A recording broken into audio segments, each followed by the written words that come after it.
Run.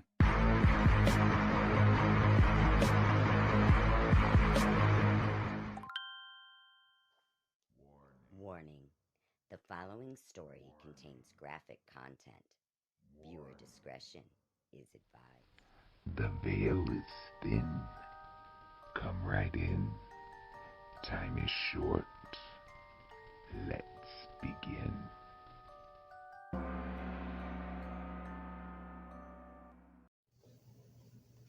All right. Hello, everybody, and welcome to The Veil. This is Shelley. And Polly. And today I have a really good story, not keeping in tune, but keeping in with the spirit of Valentine's Day coming up. Oh, love. This is the 10 most creepy Valentine Day mysteries that are still unsolved. Our favorite. Yes. Love and death on Love's Day. Love and murder. Love and murder. It's a fine line It between is. love and hate. Okay, and love and death. And death. and life. A fine line between love and death. Yes. I mean, love and murder. Murder and life.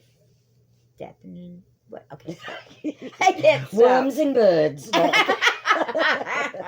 All right, and this comes from the source listverse.com, written by Robin Warder. Okay. Now, for many people, February 14th is a joyous date on which to celebrate the romantic union with your significant other. However, Sorry. this does not mean that dark, mysterious, and tragic things do not happen on St. Valentine's Day.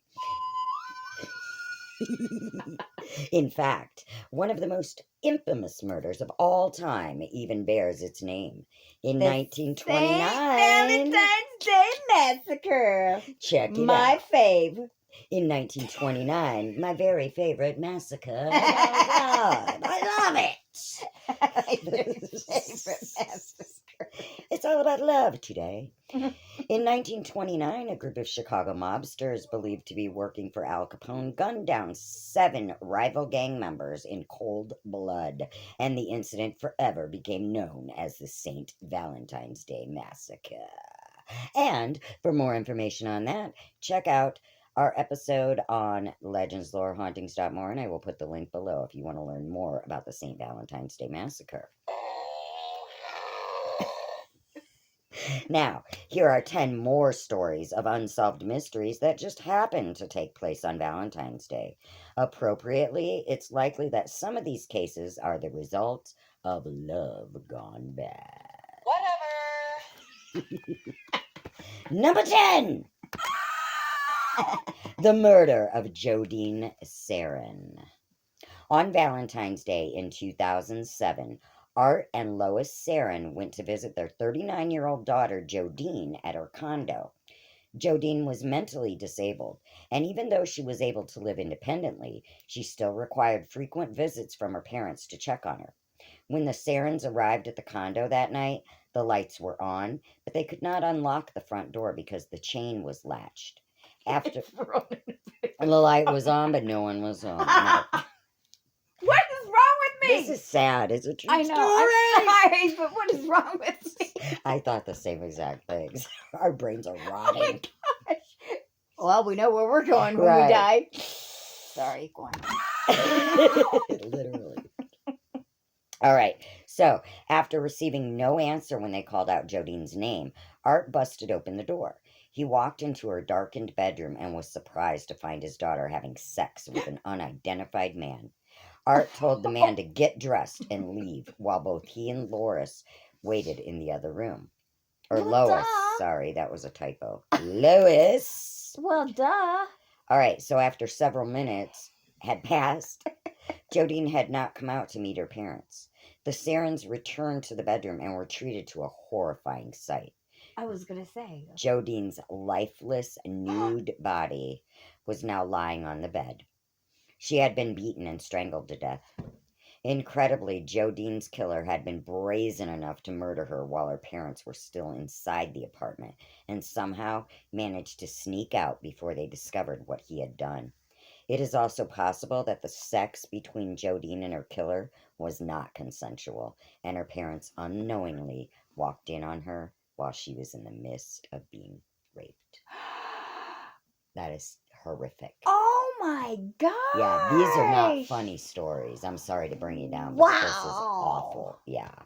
DNA evidence was collected from the crime scene, but thus far, Jodi Sarin's murderer has never been caught or identified. Isn't that crazy that he probably, obviously, has never, well, not obviously, but I bet he's probably never done anything like that again because, or at least not gotten caught. I bet he got his- such a thrill out of not getting caught that he went bigger and better next time. Not better to us, but you know what I mean. Yeah, but Grander, more grandiose. well, he's never gotten caught because his DNA is obviously not in the system. So you're right. It probably was his first time, and he probably picked her because she was mentally disabled. Poor thing. Yeah, but he's obviously never gotten caught for anything else. Yeah. Because his DNA, unless nobody's just reran her DNA. Well, hopefully. Unless nobody's reran. God, listen to me, though. I was going to say, hopefully he'll do it again so he'll get caught. But I don't want him to do it again. Unless nobody's reran her DNA. Maybe he'll how long ago was that? It was only in 2007. Oh, 2007. So yeah, maybe, yeah. But maybe, hopefully he'll rob a place and no one will get hurt. And then they'll catch him. He's just not gotten caught. Yeah. But you know what, though? Even if he just gets caught in Indiana for child support, it's a felony. Any felony, he'll get his DNA taken. This is and true. Then they can find him. Yep. But so, keep hoping. The only reason I do these stupid things is because it's my coping. That's right. It's the way I cope with death. Coping skills. It's the way I deal with grief, to lighten up things for people. All right, number 9, the disappearance of China Rose Sims. I heard. Go on. I know this China Rose sounds familiar, right? Okay, go on. Okay, so this was in the year I graduated. Oh, old. In February 1988. English furniture dealer David Sims took a business trip to the Philippines and got married to a woman named China Rose, who was 20 years younger than him. China accompanied her new husband back to England, and the couple eventually moved into a house in Southend. However, the marriage started to fall apart, and China told her sister that she wanted to leave David because he was becoming violent toward her. She even claimed that David had told her he'd hire someone to kill her because it was cheaper than getting a divorce. On Valentine's Day in 1993, China attended a family party, and this was the last time anyone could confirm seeing her alive. Even though China had expressed interest in returning to the Philippines to see her ill father, she never contacted her family again. Not only did China go missing without explanation, but her husband dropped off of the map as well. David was last seen at the couple's home approximately 2 months after China's disappearance, but he subsequently vanished without explanation. Even though David had 2 daughters from a previous marriage, he ceased contact with them. Years later, police would track down Jeffrey Paston, who previously shared the Southend home with China and David. According to Paston, David had asked him to sell the house and put the proceeds into an account under David's alias, Anthony Peter Lewis. Approximately 40,000 pounds of this money was collected by a man claiming to represent David, and at least 10,000 pounds remains in the account and has never been touched. It is strongly speculated that China was murdered, but until she or her husband are found, the case still remains unsolved. Yeah, that does sound familiar. The name sounded familiar to me. All right, number 8, the murder of Marilu Jerry. On the morning of Valentine's Day in 1986, Stephen Jerry left his Houston home to go to work. According to Stephen, his wife Marilu was still in bed at the time. A few hours later, Stephen called Marilu's mother, Maria Serrato, from his workplace. Stephen claimed that Marilu wasn't answering the phone and asked Maria to visit their home to help Marilu prepare for a party that day. Maria complied, but when she arrived at the Jerry residence, she was shocked to discover that her daughter had been murdered. Marilu was shot 4 times, and her body contained bullets from both a 38 and a 22. There was no sign of a break-in or robbery, and it wasn't long before suspicion turned towards Stephen. Now, while Stephen owned several handguns, none of them were used to shoot Marilu, and he seemed to have an alibi. However, some aspects of Stephen's alibi seemed a little suspicious. That particular morning, Stephen left the house a few hours earlier than usual and ran errands by visiting several different locations, including a 7-Eleven, post office, and a donut shop. I wonder if it was a shop that the toilet No, his name was Paul. Okay. The day after the murder, Stephen raised some eyebrows by returning to all of the same locations and specifically reminding the employees that he had been there the previous morning. Oh my gosh. Okay, you just ruined everything. Right, dumbass. All right, a possible motive was a $400,000 insurance policy that Stephen had taken out on his wife. Oh my gosh. Marilu's parents actually took Stephen to court to prevent him from collecting the insurance money, accusing him of being responsible for the murder. The two parties eventually reached an out-of-court settlement, but the details about the settlement are sealed. Stephen Jerry has always maintained his innocence, so officially his wife's murder is still unsolved.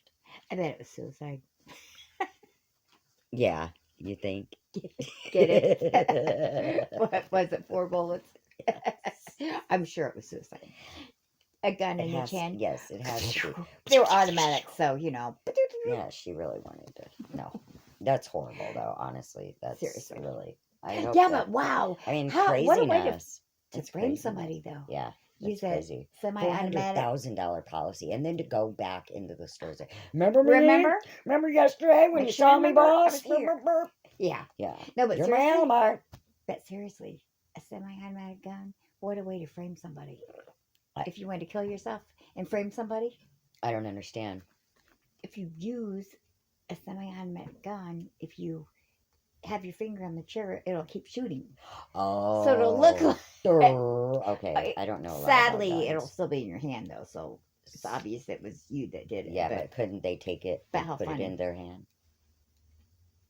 Or would it show like the pressure on their finger or something if they shot it? Well, if you shot yourself, it'd still be in your finger, but so that way you can't frame somebody else because it's still in your hand. Gotcha. All right. Bad idea. Number anyways, 7, next. the discovery of quote-unquote Julie Valentine. So I think that's like an alias because it's in quotes. So Julie Valentine is her name. On the morning of February 13th, 1990, Glenn Hayward was walking through a field located behind a mall in Greenville, South Carolina. He was looking for some wildflowers to give to his wife for Valentine's Day. The site was known for being an illegal dumping ground, and many items were strewn across the field that day. Hayward came across a Sears vacuum cleaner box and noticed a foul odor emitting from it. When Hayward opened the box, he found the decomposing body of a newborn infant girl. Oh God, this is so sad. The deceased child was covered with a blanket and some newspaper. Her umbilical cord was still attached, and the placenta was also inside of the box. Oh my Lord. This is so sad. It's estimated that the infant had been born approximately 5 days before she was discovered and died about 2 days after her birth. All indications were that the child was born healthy. Oh, And why? Listen to this. Oh, God. Since traces of food were found inside of her stomach, she had been cared for at some point. Investigators were unable to determine the cause of death or to uncover the child's identity, so she received the name Julie Valentine. Aww. The only major potential lead was a reported sighting of a man inside of a red Pontiac Fiero parked at the site 3 days before the infant was found. All right, are we composed? That was really, really sad. That was so sad. A lot of these are sad, though. I'm just gonna forewarn you. So before that's why I put the viewer discretion warning.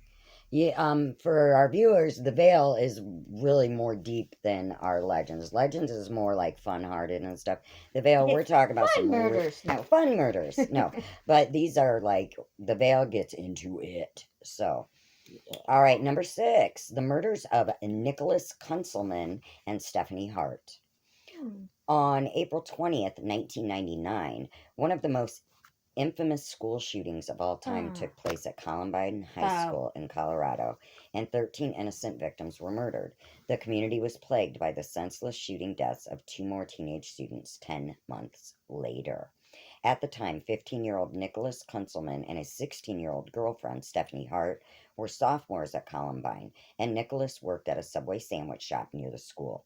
Shortly before 1 a.m. on Valentine's Day, another Subway employee drove by the shop and noticed the lights were on even though the place was supposed to be closed.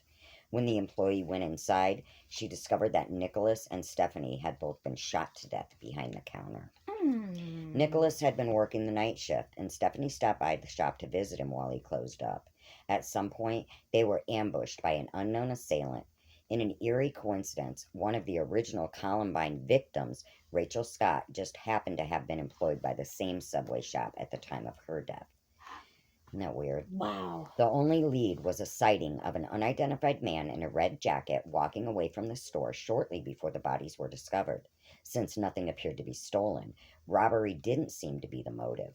An investigation would reveal that a drug ring was operating in the area at the time, so it has been theorized that the murders might have been drug-related.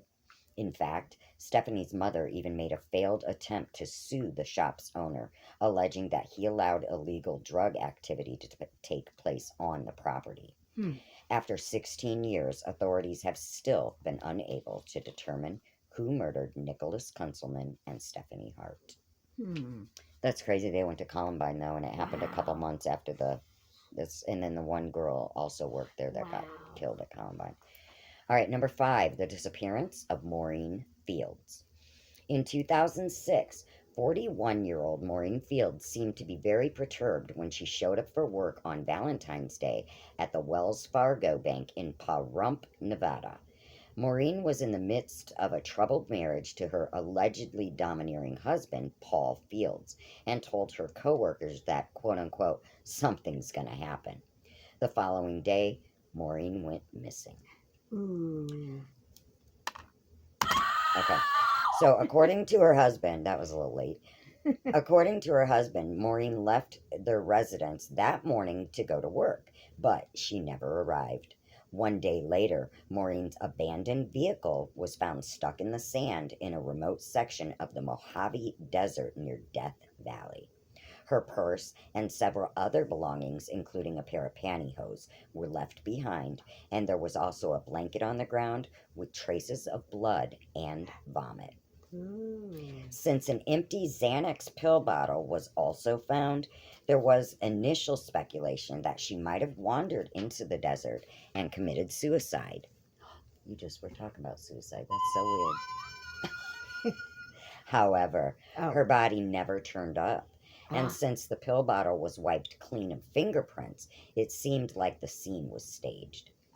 Male DNA was found on the pantyhose, but it did not match Paul Fields, whom police considered to be the prime suspect. In 2012, the case took a surprising turn when the DNA was matched to an elderly convicted sex offender named Keith Wayne Holmes.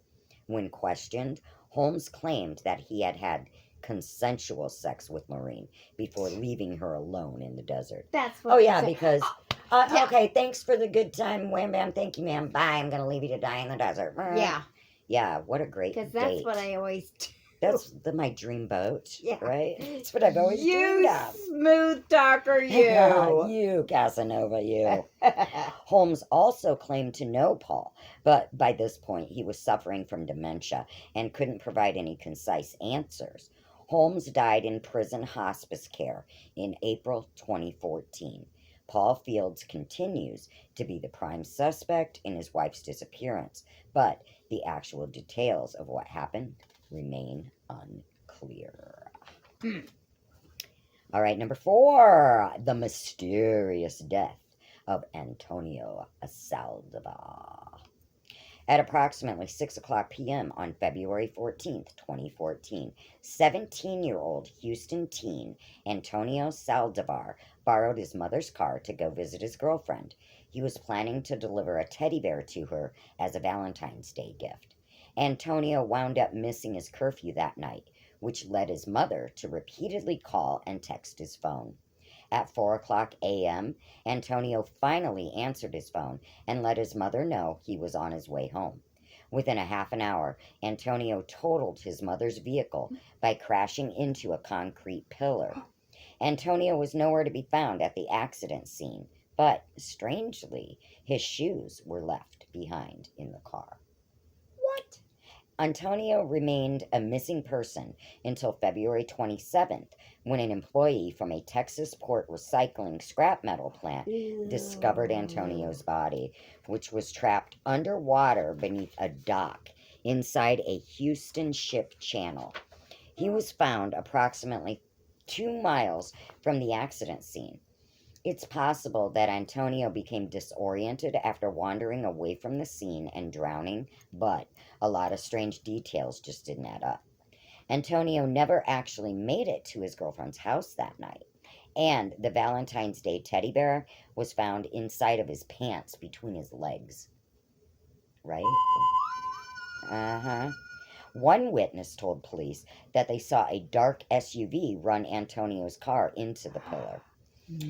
Antonio was also found inside a secure area near the scrap metal plant, which was inaccessible to the search volunteers who had been looking for him. So, how did his body end up there? Antonio Saldivar's family are continuing to search for answers about his death. Yeah. Number 3, the murder of the Rundle family. A whole bunch. In 1985, Cassandra Rundle was a 37-year-old two-time divorcee living in Colorado Springs with her 2 children, 12-year-old Detrick and 10-year-old Melanie. On the morning of February 14th, Cassandra's second ex-husband showed up at the home to deliver her a record album as a Valentine's Day present. To his horror, he discovered that the entire family was brutally murdered. Cassandra's nude body was found on her bed. She had been tied up, raped, and beaten before she was strangled to death. Melanie's body was found in her own bedroom, and she was also raped and strangled. She had a fractured skull, and the condition of Melanie's room indicated a major struggle before her death. Detrick had been beaten to death inside his own bedroom. Next to him was a bloody hockey stick, which had been used as a weapon on all 3 of the family members. Wow. It seemed likely that Detrick had gone outside that morning before the killer arrived and returned to the house while the murders were taking place.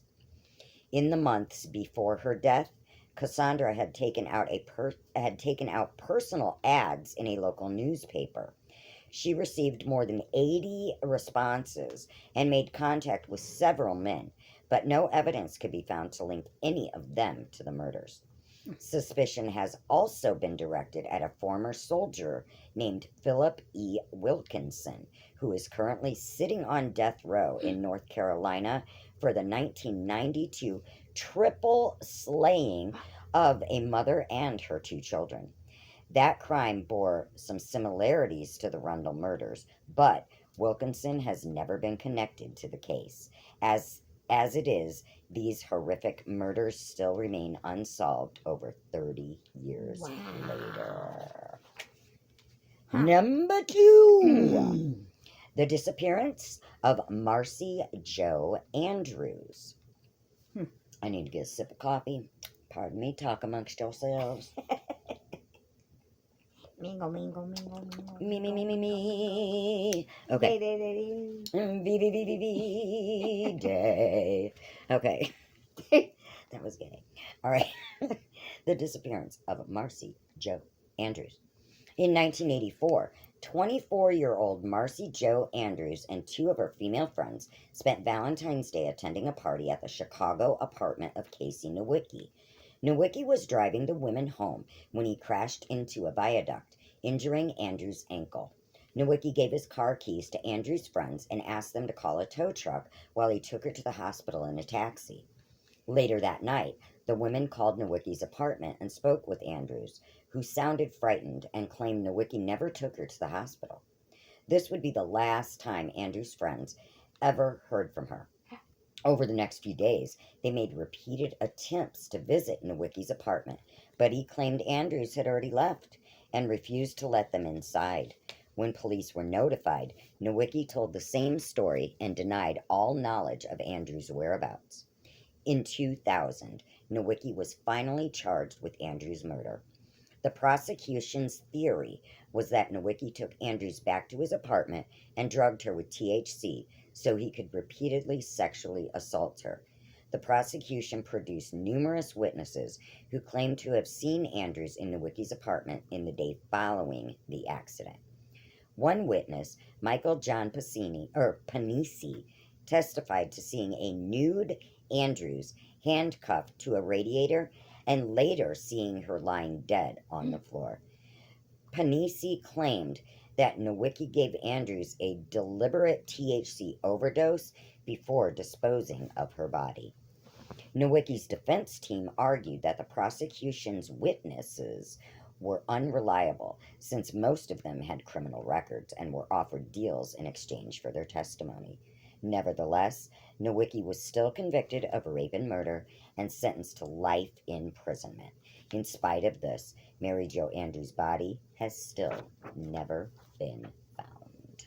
How do you overdose on That was my question. I'm like, are you sure it was THC and not some kind of a Yeah. frickin' roofie? Yeah. Like, you cannot OD on THC. Right. Unless they mixed it with something, like fentanyl or something crazy. You know what I mean? I don't know. As a user of THC for many, many moons, I just don't see it. I should have overdosed years ago.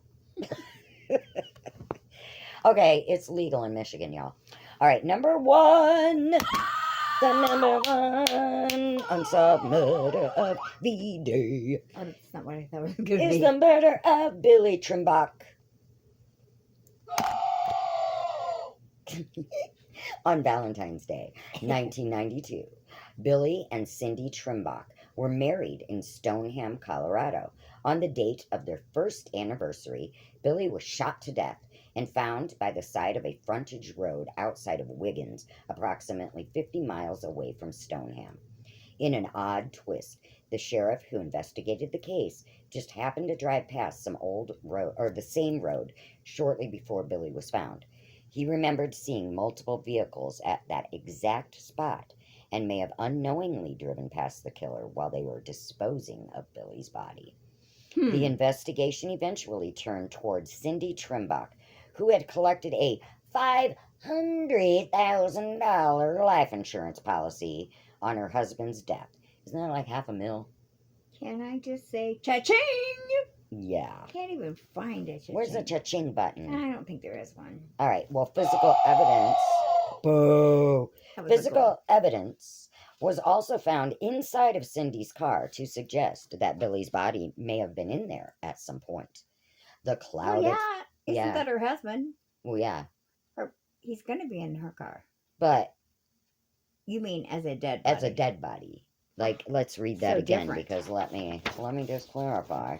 Physical evidence was also found inside Cindy's car to suggest that Billy's body may have been in there at some point. Okay. So there must Body be some as way in of dead DNA body. can tell if the cells were alive. Like or his juices had the juices had been expired. marinating in her car. Okay. The cloud of suspicion compelled Cindy to move to Butte, Montana with James, her 10-year-old son from a previous marriage. And there would soon be a shocking postscript to this story. Ooh. In April 1994, a Butte newspaper ran an article about Billy Trimbach's murder, which mentioned that Cindy was a suspect. James was teased about this on the school playground by an 11-year-old classmate named Jeremy Bullock. James responded by pulling out a gun and shooting Jeremy to death. No way. Yeah, I didn't see that coming. Plot twist. Dun, dun, dun. Wow. Now, James was sent to a juvenile home for the crime, and Cindy died of natural causes in 1996. Over the years, rumors have spread that Cindy hired someone to carry Her out son. Billy's murder. Her son. Her son, right? But at least one drug dealer has reportedly bragged about being involved. However, the full truth about Billy Trimbach's death has never been uncovered. Wow. How old was the son when he did that? Okay, he was 10. 10, that's right. He was when 10 they moved, because and then the rumor started. an 11-year-old classmate Oh, that's right. teased him about Wow. the story being in the news Oh, yeah. and all that, and so he's like, really, B? You think that's funny? You're gonna laugh at this. Yeah, that's horrid. Well, how did he get a gun at school? To school? Well, it was back in the 90s, so Oh, yeah. you know, they didn't Piece have of all cake. the world Probably was had a rifle. the No, world I'm was kidding. very innocent back then and very trusting. Way back in the gay 90s. Mm-hmm. The gay 90s, isn't that funny? Because now Yeah. it's gayer than ever. Yeah. They probably had a gunfight, you know, back then. They did have a gunfight back then. Tumbleweeds. Where? Wah, wah, wah. You've lifted the veil to the other side. Thankfully, this time, you survived.